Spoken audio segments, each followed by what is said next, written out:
జూబ్లీహిల్స్ ఉప ఎన్నికపై ఫోకస్ చేస్తుంది కాంగ్రెస్. టికెట్ కోసం ఏకంగా ఒకరు కాదు ఇద్దరు కాదు 10 మంది పేర్లు వినిపిస్తున్నాయి.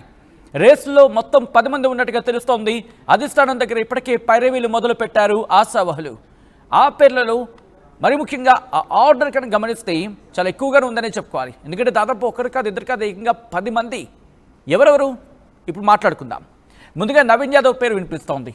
ఆ తర్వాత అజారుద్దీన్, అర్జున్ గౌడ్, రోహిన్ రెడ్డి, కుసుమ్ కుమార్, ఫిరోజ్ ఖాన్, అలాగే ఫహీం ఖురేషి, విజయారెడ్డి, విక్రమ్ గౌడ్, సిఎన్ రెడ్డి ఇలా పేర్లు వినిపిస్తాయి. ఒక్కసారి మీరు చూడొచ్చు జూబ్లీహిల్స్ టికెట్ ఫైట్కి సంబంధించిన ఆ లిస్ట్ను మీరు చూస్తున్నారు. ఆర్టీవీ స్క్రీన్ మీద ఎక్స్క్లూజివ్గా దాదాపుగా ఒకరు కాదు ఇద్దరు కాదు మొత్తం 10 మంది టికెట్ రేసులు ఉన్నారు.